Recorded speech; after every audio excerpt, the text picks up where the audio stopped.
This is third lecture of the chapter electrochemistry for class 12.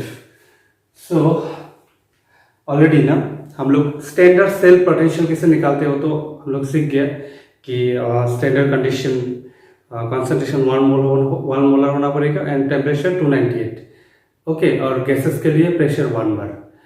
लेकिन ना हम लोग लास्ट इक्वेशन लास्ट वीडियो का लास्ट में लास्ट इक्वेशन का जो फॉर्मूला है वो दिया था, लेकिन ना हम लोग पहले इंडिविजुअल इलेक्ट्रोड का निकालना सीखेंगे, ठीक है। उसके बाद कंबाइन मैं दो न्यूमेरिकल लिया, दोनों बहुत इंपॉर्टेंट है, दोनों को कंबाइन भी करना है। पहला है कि फाइंड रिडक्शन पोटेंशियल। एक्चुअली हम लोग मेनली रिडक्शन पोटेंशियल ही चाहिए, उसको उल्टा करने से क्या होगा, ऑक्सीडेशन पोटेंशियल आयरन +2 इतना कॉन्सेंट्रेशन दिया हुआ है, 1 मोलर नहीं है, इतना दिया है, तो इसके लिए हम लोग लास्ट इक्वेशन यूज करना होगा। एट टेम्परेचर दिया है 25 डिग्री, स्टैंडर्ड सेल पोटेंशियल दिया है इतना, मतलब 1 मोल होने से 1 मोलर सॉल्यूशन के लिए इतना वोल्ट मिलता है, तो इतना मोलर के लिए कितना मिलेगा वो निकालना है। तो लास्ट इक्वेशन क्या था, E is equal to E0 minus 0.059 by n log base 10 product by reactant. Okay, तो यहाँ पे हो क्या रहा है, यहाँ पे हो रहा है मेनली आयरन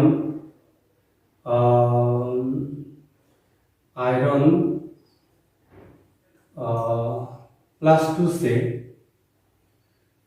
2 इलेक्ट्रॉन गेन करके क्या बन रहा है, आयरन बन रहा है, ठीक है।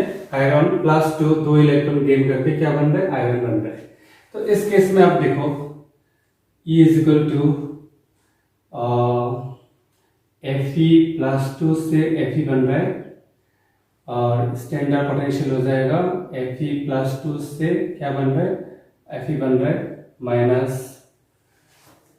0.059 बाई n कितना होगा, 2 2 इलेक्ट्रॉन है ना, ये 2 मोल हो जाएगा, लॉग प्रोडक्ट कितना है 1, मतलब ये प्रोडक्ट है तो प्रोडक्ट प्योर मेटल का प्रोडक्ट हमेशा 1 मोलर कंसीडर किया जाता है, डिवाइड बाय रिएक्टेंट कितना दिया हुआ है 0.01, मतलब 10⁻²।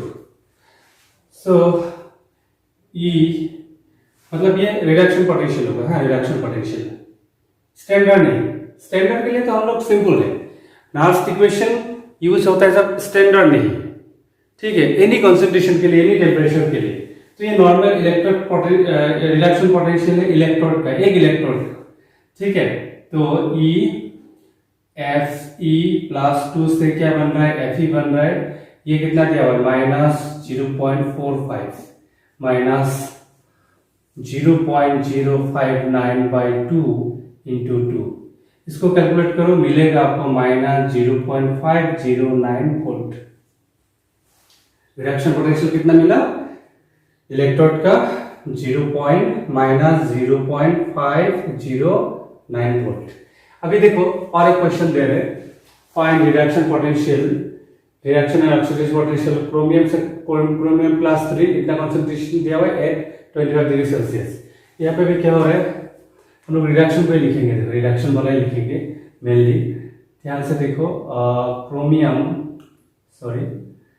रिडक्शन इक्वेशन लिखने से क्या होगा, हम लोग रिडक्शन नहीं चाहिए, क्रोमियम +3 से 3 इलेक्ट्रॉन गेन करना पड़ेगा, तो क्या बन रहा है, क्रोमियम बन रहा है सॉलिड फॉर्म। तो इस केस में आपको मैं डायरेक्ट इक्वेशन लिख रहा हूँ, E रिडक्शन पोटेंशियल लिखने से क्या होगा, क्रोमियम +3 से क्या होगा, क्रोमियम होगा, इज इक्वल टू स्टैंडर्ड दिया हुआ है -0.05 माइनस 0.059/3 एन का वैल्यू इस बार क्या होगा 3 1/10⁻⁻1, क्योंकि प्योर क्रोमियम प्योर मेटल का कंसंट्रेशन कितना है 1 होगा, ठीक है 1 एंड 10⁻⁻1 यहाँ पे लॉग, एक्चुअली ये 1 ही हो जाएगा, ऊपर जाने से 10 होगा, 10/10 क्या होगा 1 होगा, तो दिस इज -0.75 माइनस 0.059/3, तो ऑलमोस्ट आएगा -0.77 वोल्ट, 0.77 वोल्ट। अभी देखो आप अगर मान लेते कि आपको दिया हुआ है, ऐसा करके दिया हुआ है, क्रोमियम से क्रोमियम +3 हो रहा है, कॉन्सेंट्रेशन दिया हुआ है 0.1 मोलर। इस साइड दिया हुआ है आपका आयरन +2 से क्या बन रहा है, आयरन बन रहा है। ठीक है, कितना कॉन्सेंट्रेशन दिया हुआ है, एक्चुअली कॉन्सेंट्रेशन इसका दिया जाएगा 0.01 मोलर आयरन बन रहा है। तो इस सेल का देखो दो न्यूमेरिकल का कॉम्बिनेशन है, ये वाला पार्ट इसका है, ये वाला पार्ट इसका है। इस सेल का सेल ईएमएफ कितना होगा, सेल ईएमएफ कितना होगा, दो तरीके से क्वेश्चन दे सकते हैं। एक तो हम लोग ऑलरेडी दोनों इलेक्ट्रोड का मिल चुका है, ठीक है, नॉर्मल, ये स्टैंडर्ड नहीं था, नॉर्मल, ठीक है। एक्चुअली ये तो आपका क्या है, यहाँ पे ऑक्सीडेशन हो रहा है, यानी ये एनोड है और ये क्या है, कैथोड है। तो ई सेल कितना था, ई नॉट सेल नहीं, ई सेल ई नॉट तो निकालना पहले से है, ई सेल होगा तो आपको क्या होगा, ई राइट माइनस ई क्या होगा, लेफ्ट, दिख रहा है ना। सो आपका ई सेल कितना होगा, ई राइट कितना है, राइट में कौन है, कैथोड है, तो कैथोड का कितना मिल रहा है, -0.77 वोल्ट, फिर माइनस माइनस प्लस हो जाएगा। लेफ्ट में कितना है, लेफ्ट में है आपका 0.509 वोल्ट है। तो ऑलमोस्ट क्या आ रहा है 0.261 वोल्ट, कितना आ रहा है 0.26 वोल्ट। तो हम लोग सेपरेटली निकाल के भी, अलग अलग इलेक्ट्रोड का निकाल के भी निकाल सकते हैं, जैसे एनोड का हम लोग सेपरेटली निकाल रहे, कैथोड का सेपरेटली निकाल रहे, फिर हम लोग ई सेल निकाल सकते हैं। और एक तरीका है, देखो हम लोग सेपरेटली निकाल के फिर ये क्वेश्चन में किया, 0.26 आया। लेकिन आपको अगर क्वेश्चन ऐसा दिया है कि ऐसा करके सेल रिप्रेजेंटेशन दिया हुआ है, कॉन्सेंट्रेशन देखो अलग अलग है, यहाँ पे 0.1 मोलर, यहाँ पे 0.01 मोलर है, ठीक है। एक्चुअली यहाँ पे क्या हो रहा है, रिडक्शन हो रहा है, और यहाँ पे क्या हो रहा है, ऑक्सीडेशन हो रहा है। एक सेल में तो एक रिडक्शन होगा, एक ऑक्सीडेशन होगा, लेकिन हम लोग तो दोनों का रिडक्शन पोटेंशियल चाहिए, दोनों का स्टैंडर्ड सेल रिडक्शन पोटेंशियल दिया हुआ है, ठीक है, स्टैंडर्ड। तो यहाँ पे दोनों इलेक्ट्रॉन का सेपरेटली दिया हुआ है, तो पहले हम लोग ई सेल निकालते हैं। देखो ई नॉट सेल क्या होगा आपका, राइट ई राइट माइनस ई क्या होगा, लेफ्ट, दोनों रिडक्शन लिया जाता है। तो यहाँ पर राइट में कौन है, राइट में है आपका, ये राइट में है, ये राइट में है, तो कितना होगा -0.45 माइनस माइनस क्या हो जाएगा, प्लस हो जाएगा 0.75। तो it is all about +0.3 volt, +0.3 volt. तो ई सेल कितना मिल गया, स्टैंडर्ड इनोड सेल +0.3 वोल्ट। तो देखो यहाँ पे ये जो ऑक्सीडेशन हो रहा है ना, ऑक्सीडेशन यानी एनोड में क्या हो रहा है, ऑक्सीडेशन, क्रोमियम से क्या बन रहा है, क्रोमियम +3, कभी ना मैं 3+ लिखता हूँ +3 लिखता हूँ, तो उसको कंफ्यूजन नहीं होना, कभी कभी जल्दीबाजी में हो जाता है। ओके, फिर 3 इलेक्ट्रॉन,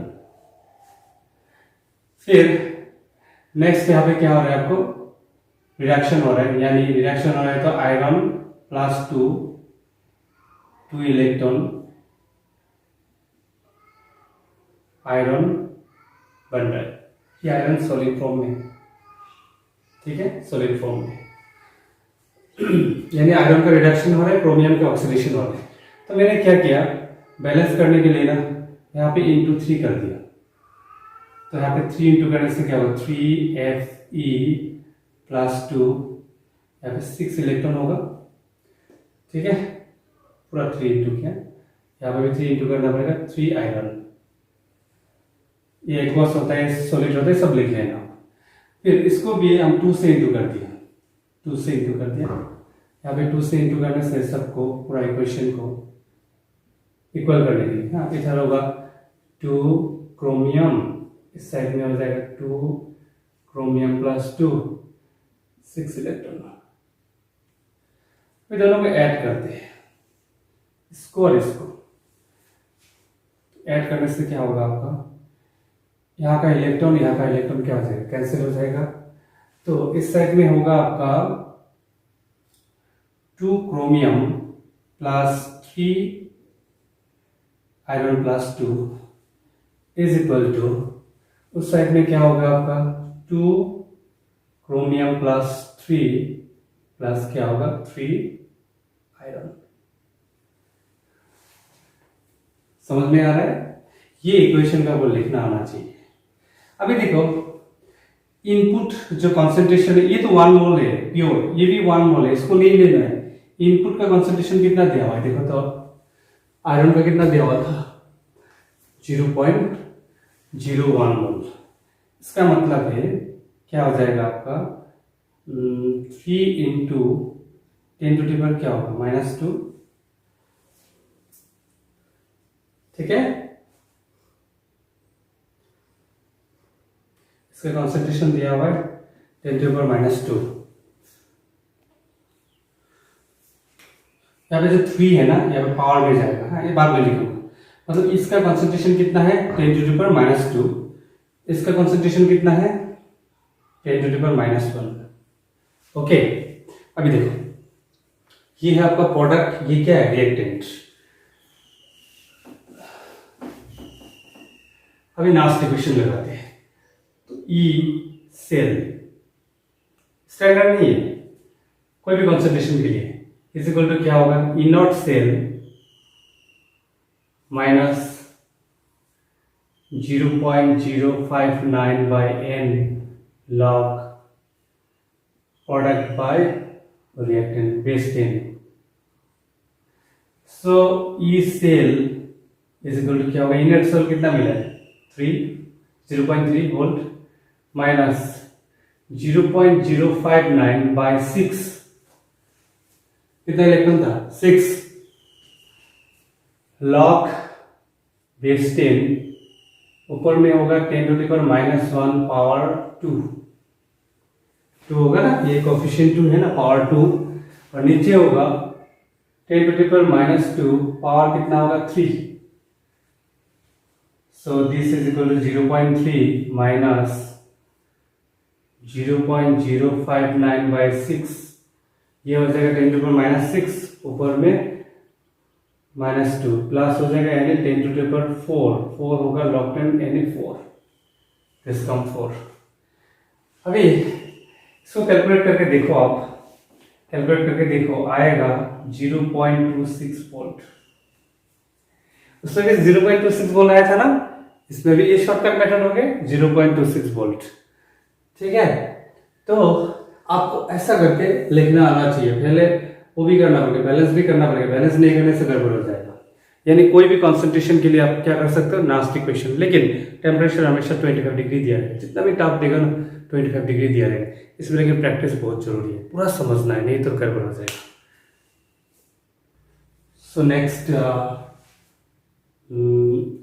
सिमिलर क्वेश्चन सॉल्व करो, दिया हुआ है कंसंट्रेशन यहाँ पे कॉन्स्टिट्यूट दिया हुआ है, find the cell EMF at 25 degree Celsius, standard दिया हुआ है।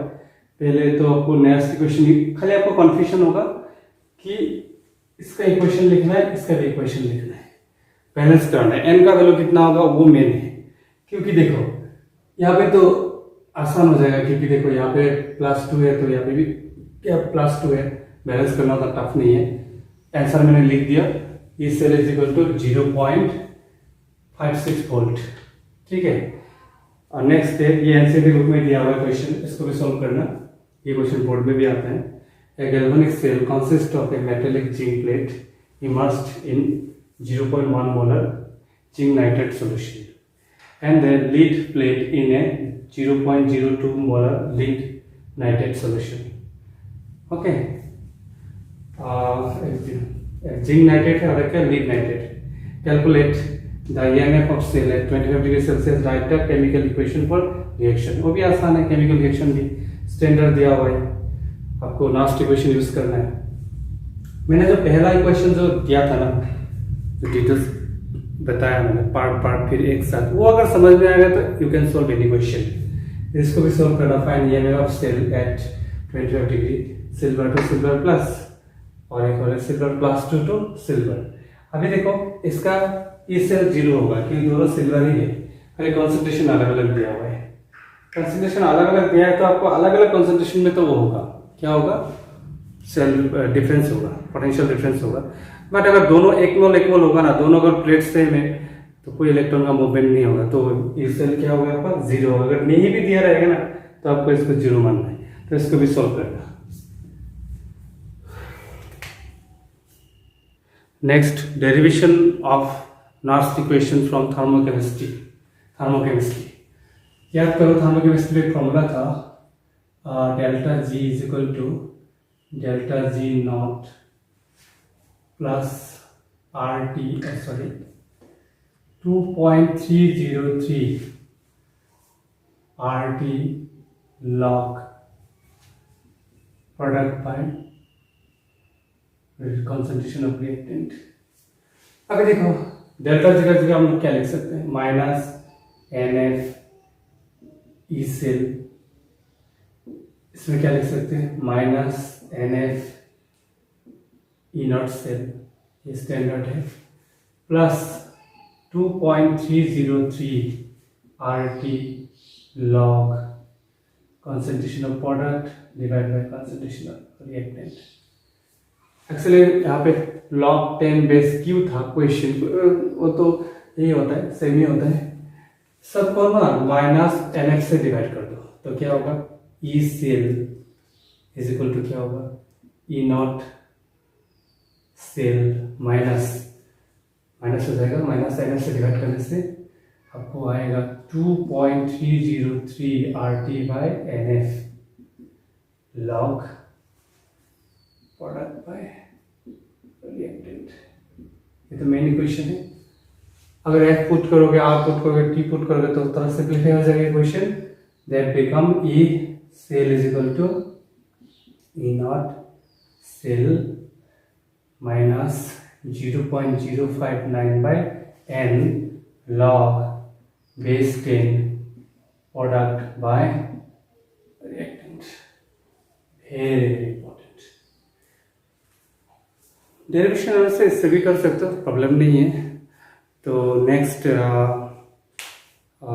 इसका तो न्यूमेरिकल भी हो गया, डेरिवेशन भी हो गया, मिलने आपको समझ में आना चाहिए, ठीक है, समझ में आना चाहिए। अभी रिएक्टिविटी सीरीज को भी थोड़ा बहुत याद करना पड़ेगा, स्टैंडर्ड हाइड्रोजन पोटेंशियल थोड़ा बहुत पढ़ना होगा, फिर हम लोग आ जाएगा इलेक्ट्रोलाइटिक सेल। हम लोग जो भी पढ़ रहे हैं अभी इलेक्ट्रोकेमिकल सेल है, नेक्स्ट क्या आएगा, इलेक्ट्रोलाइटिक सेल है।